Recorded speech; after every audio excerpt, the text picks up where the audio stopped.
Hello friends, नमस्कार and welcome to समाधान। साथियों, उम्मीद है कि आप सब अच्छे होंगे और पढ़ाई भी आपके अच्छे से चल रही होगी। सुप्रीम कोर्ट में आरक्षण को लेकर सुनवाई चल रही है और ये आरक्षण जो आपका बिहार में न्यू रिजर्वेशन पॉलिसी है उससे हट के है, क्योंकि बिहार का तो अलग है, उसमें सितंबर में सुनवाई होगी। लेकिन यहाँ पे जो आज फैसला आया है, खास करके SC ST वर्ग के लिए, जिसमें क्रीमी लेयर और ख़ास मुद्दों पर चर्चा हुई है इसमें। और सुप्रीम कोर्ट ने इस फैसले में अपने पुराने फैसले 2004 के फैसले को पलट दिया है। अब यहाँ पे जो भी अपडेट हम लोग यहाँ पे न्यूज़ के माध्यम से समझेंगे। सबसे पहले इस न्यूज़ को देखिए, उसके बाद हम लोग कन्वर्सेशन को भी पढ़ेंगे और SC ST को जो आरक्षण मिलता है, खास करके इस पर इफेक्ट पड़ने वाला है इस फैसले के बाद। यहाँ पे देखेंगे तो अब SC ST के रिजर्वेशन में बन सकेगी सब कैटेगरी। कोटा के अंदर कोटा को सुप्रीम कोर्ट की मंजूरी 2004 के फैसले को पलट दिया है। यानी खुद का फैसला जहाँ सुप्रीम कोर्ट का कि कैटेगरी नहीं बन सकती है कैटेगरी में, लेकिन अब उसी फैसले को पलट करके ये फैसला आया है कि हाँ, अब कोटा के अंदर भी कोटा बन सकती है। आगे हम लोग और डिटेल में इसको देखेंगे, पहले थोड़ा सा न्यूज़ को देख लीजिए।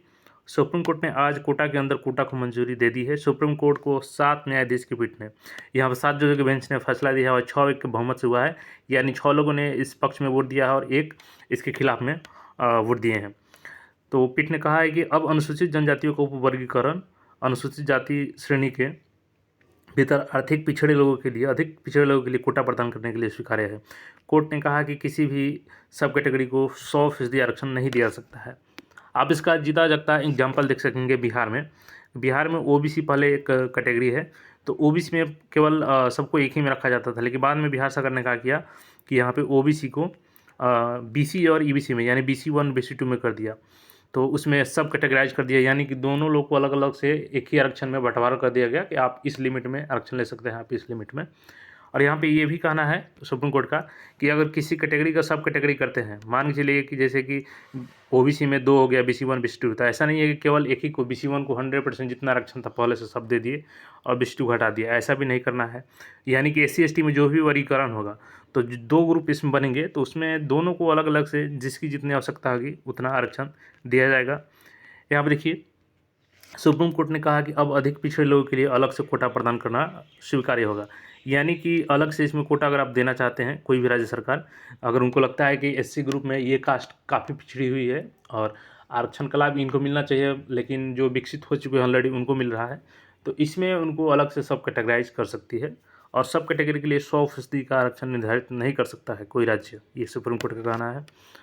तो यहाँ पर देखेंगे 7 न्यायाधीश का पीठ ने ये फैसला दिया है और अलग से कोटा का निर्धारण करने के लिए कहा है। कोर्ट ने कहा कि अब राज्य सरकार पिछड़े वर्गों के लिए भी अधिक जरूरतमंदों को फ़ायदा देने के लिए सब कैटेगरी बना सकती है। यहाँ पे 100% आरक्षण मंजूर नहीं होगा, उसमें उप श्रेणी यानी यहाँ पे बना सकते हैं।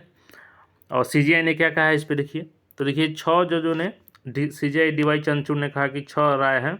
जस्टिस बीला त्रिवेदी ने असहमति जताई है। CGI ने कहा कि हमसे अधिकांश ने EV चिन्नैया के फैसले को खारिज कर दिया, यानी कि जो 2004 में EV चिन्नैया का फैसला आया था कि इसमें सब कैटेगरी नहीं हो सकता है, तो 7 में से 6 जन ने सहमति जताई, एक केवल जस्टिस बेला त्रिवेदी जी ने असहमति जताई इस बात से। सुप्रीम कोर्ट की 7 जजों की बेंच यहाँ पर देख सकते हैं 6 एक बहुमत से माना कि आरक्षित वर्गों यानी अनुसूचित जाति अनुसूचित जनजाति का वर्गीकरण स्वीकार्य है। और यहाँ पे देखेंगे तो आर्टिकल 14 का उल्लंघन भी नहीं है, यहाँ पे सुप्रीम कोर्ट का कहना है। अब चलिए यहाँ पे जो कन्वर्सेशन है उसको भी देख लीजिए। यहाँ पे देखेंगे तो लाइव लॉ के द्वारा ट्वीट किया गया है एक्स पे, breaking while allowing sub categories classification schedule caste 4। यहाँ पे देख सकते हैं सुप्रीम कोर्ट जजेज ऑफ 7 जजेज bench expressly hold that the creamy layers among the schedule caste must be excluded from reservation. यानी कि जैसे कि OBC में क्रीमी लेयर का कंसेप्ट अपनाया गया है कि उसमें जो ज़्यादा विकसित हो गए हैं उनको अलग कैटेगरी में रखा जाएगा, उनको आरक्षण का लाभ नहीं मिलेगा, वो एज ए जनरल ट्रीट होते हैं। इसी तरीके से यहाँ भी क्रीमी लेयर की प्रावधान होना चाहिए कि जो ऑलरेडी आरक्षण का लाभ ले चुके हैं, उनसे जो पिछड़े हुए वर्ग हैं उसमें SC ST में, उनको आरक्षण का लाभ मिलना चाहिए।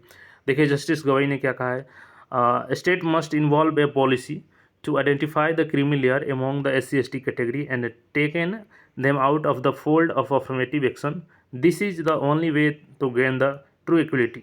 तो जस्टिस गवई जी ने कहा है कि यहाँ पे सरकार को एक ऐसी पॉलिसी बनानी चाहिए, जो राज्य सरकारें हैं, क्योंकि ये राज्य सरकार का अधिकार है सब कैटेगरी करने का, उसमें कि उसमें क्रीमी लेयर पहचान कर सके, जो ऑलरेडी विकसित हैं उनको वहाँ से बाहर करे और जिनको ज़रूरत है आरक्षण का उसमें सब कैटेगरी करके उनको ज़्यादा आरक्षण देने का प्रावधान हो।